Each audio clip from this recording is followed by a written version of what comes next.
이제 곧 예배가 시작됩니다. 우리 다 함께 묵상하시며 예배를 준비하겠습니다.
성도 여러분 안녕하십니까?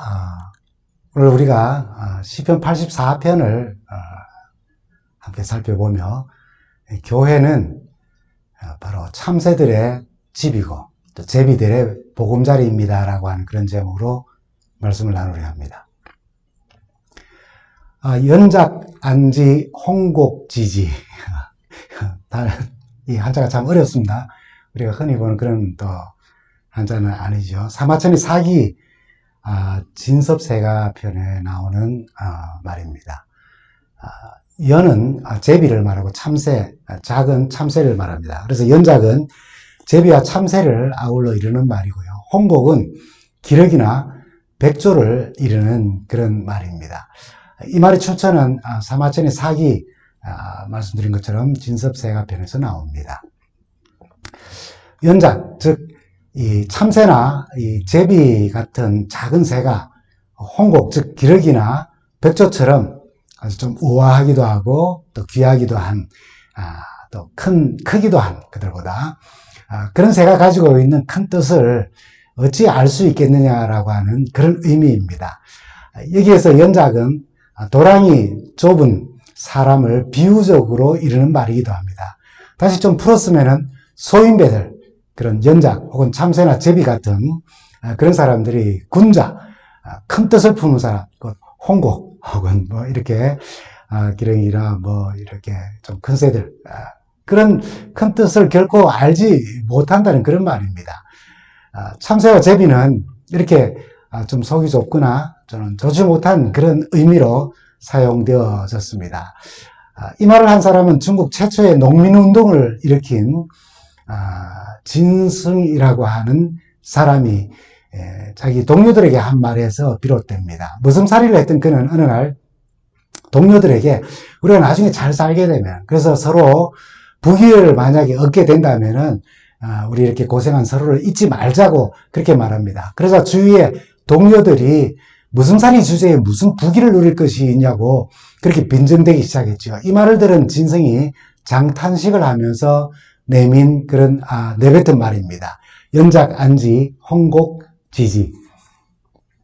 훗날 이 진성은 왕후장상, 다시 말하면 높은 자리에 오르는 또 부귀영화를 누리는 그런 반열에 오르는 그런 것들이 혈통이나 지위에 의하여서 일어나는 것이 아니라 실력에 의하여서 얻어지는 것이 되어야 한다는 그런 유명한 연설을 하면서 농민 봉기를 일으키게 됩니다. 비록 실패로 끝났지만은 중국 역사의 최초의 농민 투쟁을 이끌어서 결국 진시황의 폭정에 맞서서 그래서 진왕조를 멸망시킨 하나의 도화선이 되고 또 결정타가 되었다는 그런 이야기입니다. 그래서 사마천은 후에 이 진성의 업적을 기려서 자기의 역사적인 그 사기에 그를 제후의 반열에 올려 기록을 합니다. 여러분 자연계에서도 참새와 제비, 이 조그만 새들은 복론적으로 굉장히 적이 많다는 것을 알고 참 빨리 움직이는 새들입니다. 독수리나 고양이나 다른 짐승들이 늘 자신들을 노려보고 있다는 사실을 잘 압니다. 그래서 작은 참새나 제비는 더욱더 안전한 곳이 필요로 한 것이죠. 특히 참새들을 한번 보십시오. 모이를 쪼아 먹을 때 한 번 쪼아 먹기 위해서 주변을 서너 번 두리번거리고 또 한 번 모이를 쪼아 먹습니다. 항상 경계태세로 보죠. 그래서 사람이 근처에 가기만 해도 지나쳐가도 멀리 달아나 버리고 맙니다. 작고 연약한 존재를 우리는 참새와 제비라 할 수 있을 겁니다. 연작, 참새와 제비, 곧 홍곡, 기러기나 백조와 달리 순환을 당하는 경우를 우리는 참 많이 봅니다. 천연기념물도 아니어서 보호의 대상도 아니지요. 그러다 보니까 이 참새와 제비는 온 사방에 이렇게 널브러져 있습니다. 그러다 보니 길거리에 동네 놀이터에 돌에 맞거나 다쳐서 퍼덕대는 기러기나 백조는 우리가 보지 못해도 어린 제비와 참새는 우리가 참 쉽게 볼 수 있습니다. 여러분, 성경에 이 참새와 제비를 묘사한 부분이 좀 나타납니다. 마가복음 10장, 죄송합니다. 누가복음 12장, 이사야 38장에 나타나죠. 우선 첫 번째, 참새에 대해서 마태복음 10장 29절에 우리 주님께서 이런 말씀을 하셨어요. 참새 두 마리가 한 아사리온에 팔리지 않느냐. 이 화폐의 어떤 그걸 이야기하는 게 아사리온이고요. 마치 여기는 참새가 1+1 또는 buy one get one free라고 하는 그런 개념으로 말씀하시고, 누가복음 12장 6절에는 참새 5이 아사리온 2에 팔리는 것이 아니냐라고 이야기했습니다. 당시 시장에서 한 아사리온에 2마리 끼워 팔게 하듯 그렇게 2마리를 우리가 구할 수 있는데, 그럼 2 아사리온을 지불하면은 4마리의 참새를 얻을 수 있을 건데, 2 아사리온을 지불하면 또 1마리를 더 끼워줘서 5마리를 얻을 수 있다는 겁니다. 그만큼 흔하여서 가치가 없는 그런 존재임을 여기 시장에서 매매되는 참새의 가치를 통하여서 이야기하고 있어요. 덧붙여 우리가 참새보다 더 귀하다고 격려를 하셨죠. 그리고 제비에 대하여서는 이사야 38장 14절에 이렇게 이야기합니다. 나는 제비처럼 학처럼 애타게 소리를 지르고 비둘기처럼 구슬피 울면서 주님 저는 괴롭습니다. 이 고통에서 저를 건져주십시오라고 하는 그런 모습을 통하여서 그 고난당한 사람의 부르짖는 소리를 제비의 울음소리로, 참 불쌍한 제비의 울음소리로 그렇게 묘사를 했습니다. 이렇게 성서에서 고통스러운 울부짖음의 소리를 제비의 소리로, 너무나도 흔하고 가치 없어 한 아사리온에 2마리나 주는, 이렇게 바이온 결혼 프리처럼 그렇게 주고, 혹시 두 아사리온을 주면 1마리를 또 더 끼워줘서 5마리를 얻을 수 있는 그런 참새로 표현되고 있습니다. 일상생활에서 여러분 참새와 제비에 대하여서 어떤 경험들 여러분 가지고 계십니까? 제가 원래 처에 집을 구하고 집 옆에 있는 나무가 너무 좀 산만하게 자라서 이사 후 6월쯤에 지난 몇 달 전입니다. 가지치기를 좀 하기로 했습니다. 그런데 나무 가지가 제법 큰 새, 비둘기였습니다. 그 비둘기 닮은 새가 둥지를 틀고 알을 낳아서 품고 있는 것을 발견했어요. 그래서 일꾼들에게 이거 지금 하면 안 되겠다고 어쩔 수 없이 기다리자고 이야기를 했어요.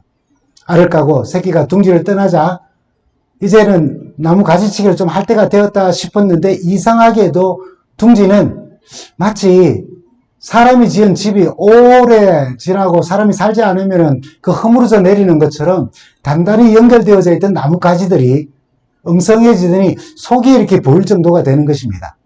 이제 나무를 좀 정리해도 되겠다 싶었는데 새 손님이 거기에 들어오는 겁니다. 허물어지는 집을 리모델링 하기 시작했어요. 자세히 보니까 그건 참새였습니다. 먼저 주인과는 달리 아주 작은, 한국에서 볼 수 있는 참새였어요. 부지런히 나뭇가지와 잎을 물어오고 깃털들을 모아 오더니 리모델링을 하고는 알을 낳아서 거기에 부화를 하는 것입니다. 마치 자기 집인 것처럼 그렇게 행세하는 거예요. 타주의 어느 교회에서 목회를 할 때에 그 집사님 댁 입구 문 위에 제비집이 있어요. 신을 벗기 위해서 자인이 발을 내려다 보게 되고, 보면은 바닥에 제비 배설물들이 잔뜩 깔려 있고 아무리 바닥을 깨끗하게 씻어도 그 흔적들이 그대로 남아 있는 것입니다. 그러니 자연스럽게 위를 쳐다보게 되고, 위를 쳐다보면은 제비집이 거기에 있고, 그 제비집에 또 제비가 있다는 사실을 발견하게 되는 것입니다. 그 문을 통과할 때에 순간 그 제비가 내 머리나 내 양복에 응가를 하지 않을까 하는 걱정으로 평소보다 몸을 좀 재빨리 움직여서 그 문을 통과해서 집 안으로 들어갑니다. 여러분 상상해 보십시오. 방문하에서 그 집에 들어가는데 제비가 응가를 해서 제 머리에 만약에 그 배설물이 떨어진다면 서로가 얼마나 무안하고 미안하겠습니까? 양복에 그 응가가 떨어지면은 제가 기분이 그렇게 좋지 않을 거 아니겠습니까? 이 경험으로 제게는 그 흥부와 놀부전에 나오는 그런 제비의 느낌과는 달리 제 머리와 제 양복에 응가할 수 있는 새다라고 하는 생각이 있고, 또 참새에 대하여서는 남의 빈집을 차지해서 자기 집인 것처럼 덜 고생하면서 자기 집으로 만드는 그런 종류의 새로 인식이 되는 것입니다. 근데 오늘 여러분 시편 84편에 있는 말씀을 보면은 우리가 주변에서 흔히 볼 수 있는 참새와 제비에 대하여서 성경은 좀 특이한 모습으로 그들의 모습을 묘사하고 있습니다. 시편 84편의 저자는 우리가 흔히 보는 참새와 제비의 모습과는 다른 모습을 여기 저술하고 있는데, 그 특이한 모습을 어떻게 서술하는지 시편 84편 3절은 이렇게 말합니다. 나의 왕 나의 하나님 만군의 여호와여, 주의 제단에서 참새도 제 집을 얻고 제비도 새끼둘 보금자리를 얻었습니다 라고요. 여러분 기러기나 백조처럼 크지도 귀하지도 사람들의 관심을 끌거나 사랑받지도 못하며 소인배에 비유되며 군자의 큰 뜻을 알지 못하는 그런 사람으로 비유되며, 현실에서는 남의 집 처마 밑에 허락도 없이 집을 짓고 그 집을 드나드는 사람들의 머리나 옷에 배설물을 날리는 제비, 또 남의 빈집에 들어와서는 그래서 리모델링 살짝 해가지고는 자신의 집처럼 사는, 시장에서는 가치가 없어서 1+1 또는 buy one, get one free 이렇게 주는 그런 가치 없는, 근데 동전을 두 개를 주면은 오히려 한 마리를 또 더 끼워서 파는 그런 참새에 대하여, 그 참새도 주의 제단 곁에서는 제 집을 찾고 제비도 새끼를 칠 보금자리를 주의 제단에서 얻는다며 시편 기자가 말하는 것입니다. 그 표현은 주의 제단, 거룩한 그 제단에 그들의 집을 지음으로 배설물로 더럽혀지고 냄새로 불편함 때문에 짜증이 난다는 것을 그래서 쫓아내야겠다라고 하는 그런 의미로 기록한 말씀이 아닙니다. 오히려 그들을 부러워하고 있어요. 그것이 얼마나 큰 축복이 되는지 자신들의 경험에서 이야기하는 것입니다. 이렇게 부러워하는 시인은 누구입니까? 시편 84편의 표제는 이렇게 기록되어져 있습니다. 고라자손의 시, 인도자를 따라 깃딧에 맞춘 노래. 깃딧은 뭐 정확하게 어떤 악기인지 모르지만은 악기로 그렇게 우리가 이해하고 있습니다. 여러분, 이 고라자손의 시라고 그렇게 표현했지만, 첫째는 이 시의 내용에 따라서 시인이 자기의 의사와는 상관없이 성전으로부터 멀리 떠나고 있거나 또는 성전 예배에 참여할 수 없는 어떤 그런 시간이 있었고, 그래서 성전 예배를 갈망하며 어쩌면 멀리 떨어진 곳에서 성전을 바라보며 그렇게 쓴 시로 보기 때문에 사울에 의해서 또 아들 압살롬에 의하여서 성전 예배에 참석하지 못하고 쫓기고 도망다니던 때에 다윗이 기록을 하고 그것을 고라자손들이 간수하고 보관하고 있다가 알려진 시라는 그런 견해입니다. 둘째는 다윗이 그렇게 쫓겨다닐 때에 함께한 고라자손이 다윗의 상황을 누구보다 잘 알고 있어서 그 모습을 보고 기록하였다는 그런 견해가 있고, 세 번째는 고라자손 자신들의 경험에 의한 견해라는 것입니다. 잘 아시는 것처럼 민수기 16장 33절에 보면은 모세와 아론의 권위에 도전하여 그들의 위치와 특권을 탐하려고 하다가 땅이 입을 열어 그들과 그 가족과 고라에게 속한 모든 사람과 물건을 삼킴에 그들과 그 모든 소유의 소속들이 산채로 음부에 빠지며 땅이 그 위에 합하니 그들의 총회에서 망하였다라고 그렇게 성서를 묘해서 합니다. 다행히 민수기 26장에 보면은 아버지의 배도에 가담하지 않은 그의 자녀들은 멸망당하지 않았다고 기록을 하죠. 그렇다고 이스라엘 공동체에 잊혀진 사건이 아닙니다. 바로 그 다음 민수기 27장을 보면은 슬보앗의 딸들이 자기 아버지의 죽음에 대하여서 이렇게 말합니다. 그들이 회막문에서 모세와 제사장 엘라살에게 또 그 족장들에게 온 회중 앞에 서서 자신들의 권리에 대해서 이야기를 하면서 우리 아버지가 광야에서 죽었지만은 절대로 하나님을 거스러서 여호와를 거스러서 모인 고라의 무리에 들지 아니하였다고, 그런 죄에 빠지지 않고 자신들의 죄 때문에 죽었다고 그렇게 이야기를 하는 것입니다. 여러분, 이 이야기는 무엇을 이야기합니까? 그들이 이렇게 자기 아버지의 죽음은 고라의 죽음과 또는 그들에게 속하였던 반역했던 사람들의 죽음과 다르다고 그렇게 이야기하는 내용은 무엇을 의미합니까? 그 당시 이 이스라엘 공동체 안에 고라의 또 그 일에 그 배도에 가담하여서 하나님의 원망을 사고 하나님의 진노 속에 죽었던 그 사람들, 그런 사람들과 다르다라고 하는 그런 이야기를 하는 것입니다. 그래서 이스라엘 공동체에 그리고 신앙적 영향에 얼마나 큰 영향을 이들이 끼쳤고 또 그것을 영향받았는지를 우리는 그 슬로바스의 딸들의 이야기를 통해서 알게 돼요. 이 사건은 이스라엘 백성들 사이에서 가족 중 누군가가 사망을 하면은 반역자인 고라의 무리처럼 하나님을 대적하다가 죽은 사람들 또는 그렇게 죽은 죽음이 아니며 고라와는 아무 연관이 없는 죽음이라고 하는 것을 강조하는 그 의식이 그들에게 있었다는 것을 나타내는 말입니다. 그 사건이 얼마나 엄청난 사건이었는지 당시의 사고방식과 정서를 통해서 우리는 엿볼 수 있다는 말입니다. 그런 배도하고 하나님의 권위에 대적하였으니 그 가문에 대한 성전 봉사에 대해 문제가 아주 제재가 있었다라고 그렇게 기록하지는 않지만은 그 자손들은 누군가 죽었을 때에 우리 아버지의 죽음은 고라와 같은 그런 죽음이 아니야라고 하는 이야기를 들으며 그 이스라엘 공동체 안에 있었을 것을 우리는 상상해 볼 수 있을 것입니다. 성전에서 그들이 계속 봉사를 하였다 할지라도 이런 소리를 듣는다는 것이 얼마나 불편한 일이었겠습니까? 그러면서 고라 자손은 그런 가운데서 성전에서 봉사할 수 있다는 것이 얼마나 큰, 성전에 머물 수 있다는 것이 얼마나 큰 축복이며 성전 안에 하나님을 만날 수 있다는 것이 얼마나 큰 축복인지를 그들은 누구보다 잘 알았던 것이죠.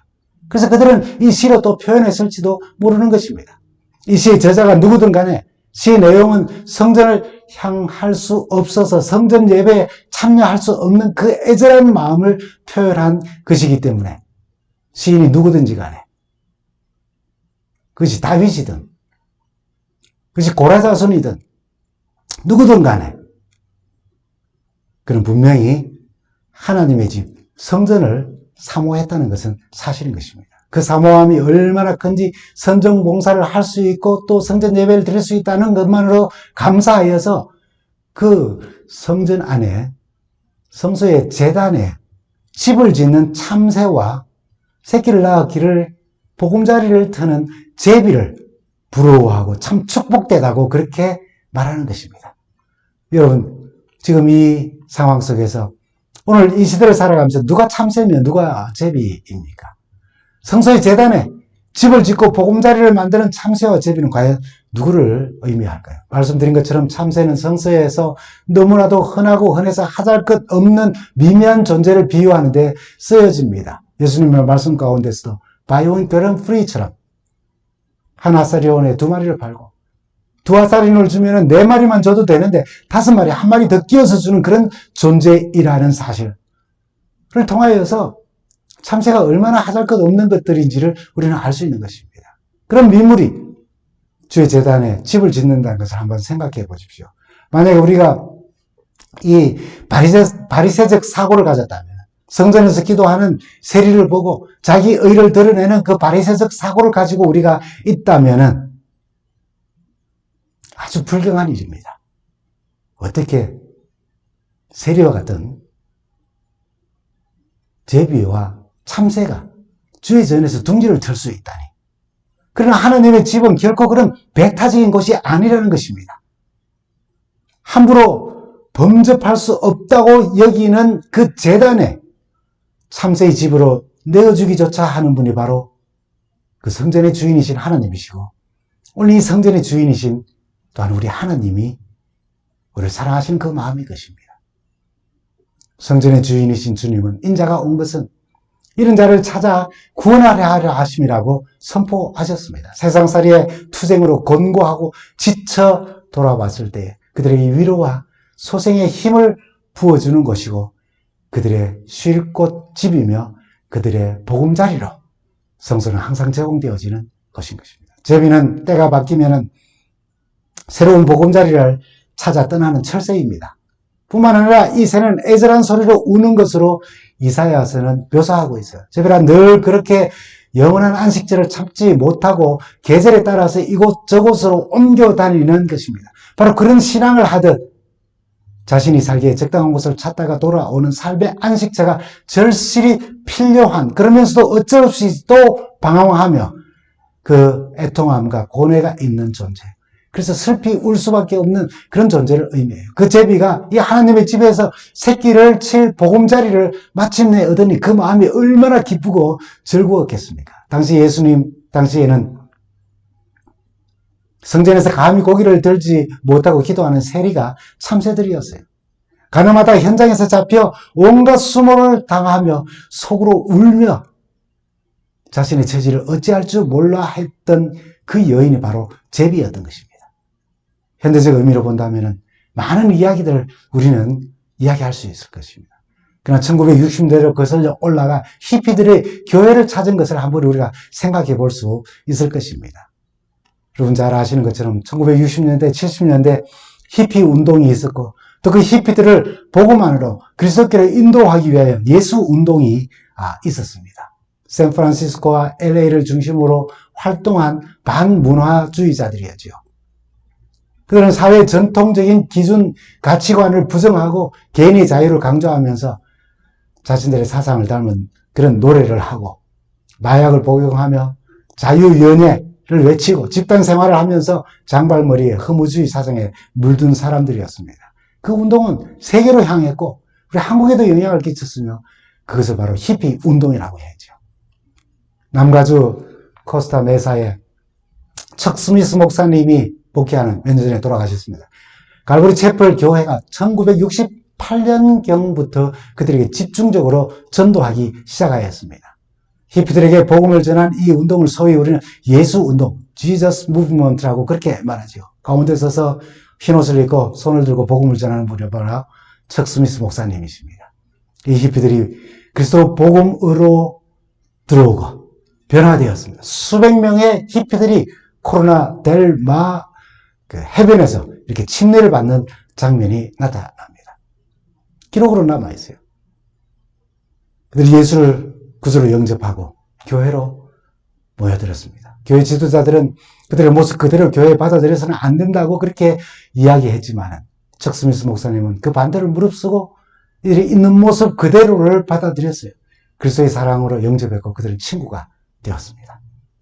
사회적 약자로서 참새와 제비들이었지만 예수님 안에서 자신들의 영혼의 집과 보금자리를 그들은 가지게 된 것이죠.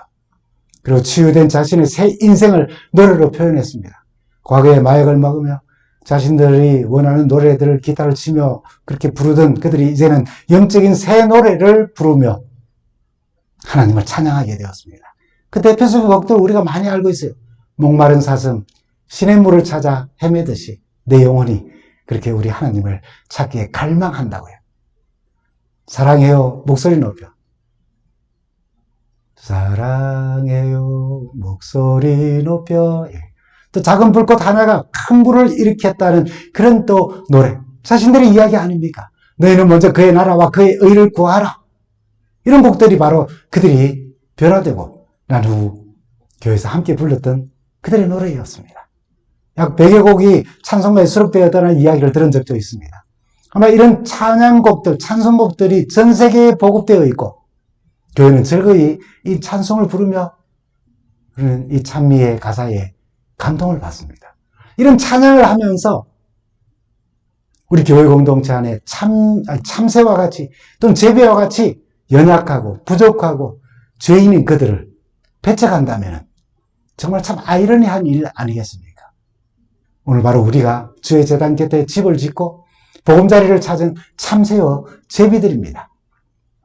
그리고 우리의 겉모습이 히피의 모습을 하고 있지는 않더라도 우리 가운데 그 누구도 진실한 마음에 목마르지 아니한 사람 없고 누구도 그 영혼의 안식처를 갈망하지 않는 사람 없습니다. 소가리하며 감추고 있을 뿐이고 겉모습이 깨끗하고 좋기 때문에 그렇지 않은 척하고 있을 뿐이죠. 정말 세상살이에서 참새처럼 바이온 게런 프리처럼 그렇게 여김을 받기도 하고 어쩔 수 없이 제비처럼 왔다 갔다 하면 그런 답답한 자신을 보며 애절한 눈물을 삼켜보지 아니한 사람 없습니다. 그래서 연약한 참새와 제비가 되어져 우리가 주의 전을 지금 찾고 있지 않습니까? 우리 교회가 이 각박하고 힘겨운 세상살이에서 서로에게 참된 안식처와 좋은 환경이, 영적 환경이 되고 영혼의 힘을 기르는 그런 보금자리가 되기를 간절히 바랍니다. 슬픔의 눈물이 멈추고 기쁨의 복음을 만나는 곳이 되어지면 참 좋겠습니다. 시간이 지나면 지날수록 더 많은 참새들과 제비들이 우리 아리조나 교회의 영혼의 둥지를 틀고 보금자리를 만드는 일이 점점 더 풍성해지면 참 좋겠습니다. 그래서 우리 모든 성도들이 자신이 참새와 제비와 같은 모습으로 있었지만은 우리가 먼저 여기서 와서 우리의 둥지를 틀고 우리가 집을 찾아서 평안한 쉼을 누리는 그런 사실들, 누렸던 그런 사실들을 기억하면서 또 다른 참새들과 제비들이 이곳을 찾을 때 서로 힘이 되어지고 기쁨이 되며 감사가 있고 서로를 이해하고 사랑하는 축복이 넘쳐나는 그런 공동체가 되기를 간절히 바랍니다. 시인은 더 나아가서 하나님의 집이 복되어 이곳에 진정한 삶의 둥지를 트는 이들에게 큰 힘이 솟아나는 것을 이렇게 노래합니다. 11절부터 13절까지 있는 말씀입니다. 주의 집들 안에서 지내는 하루가 다른 곳에서 지내는 첫날보다 낫기에 악인의 장막에서 살기보다는 하나님의 집 문지기로 있는 것이 더 좋습니다. 주님을 신뢰하는 사람에게 복이 있습니다. 라고 그렇게 찬양합니다. 우리 모두 이 축복 속에 사는 사람들 아닙니까? 우리 모두는 이 교회 공동체 안에서 하나님의 은혜 안에 사는 참새족이며 제비족입니다. 정말 그렇습니다. 여러분 요한복음 14장 1절부터 3절 너무나도 잘하고 다 암기하고 있지 않습니까? 주님의 약속의 말씀입니다. 하늘에 우리의 있을 곳이 많이 있다고요. 다시 오시면 우리 모두가 거기 거하게 된다고요. 바로 주님이 이 땅에 오실 때 이루어지는 약속입니다. 그러나 이 약속이 바로 지금, 바로 이 순간 우리가 있는 이곳에서 성취되어져야 하는 것입니다. 주의 제단에 참새도 제 집을 짓고 제비도 새끼들 보금자리를 얻는 일 말입니다. 미래에 있을 그런 일이 아니라 바로 이 시간, 지금 이곳에서 일어날 일이 되어야 하는 것입니다. 우리 모두 참새와 제비로서 이것을 찾았었습니다. 또 다른 참새와 제비들이 이곳에 올 때에 그들에게 더 아름다운 안식처와 보금자리로 이곳이 느껴질 수 있는 그런 공동체를 우리가 만들어가면 참 좋겠습니다.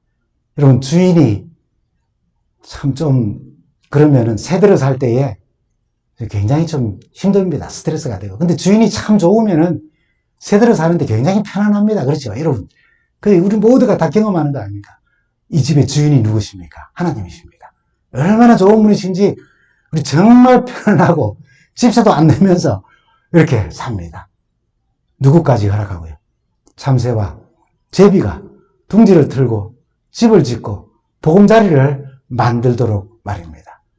이렇게 좋은 우리 하나님의 은혜 가운데서 이곳에 살아가면서 우리 참새처럼 제비처럼 이렇게 우리가 이곳을 찾을 때에 우리를 받아주신 그 하나님의 사랑, 그 사랑으로 서로에게 다가가고 또 다른 참새와 제비들이 올 때에 그들에게 정말로 좋은 보금자리와 집으로서 안식처로서 우리 교회 공동체가 그들의 자리를 내어주면서 우리가 기쁨을 나누고 서로를 사랑하며 다시 오시는 우리 주님을 뵙는 우리 모두가 되기를 간절히 바랍니다.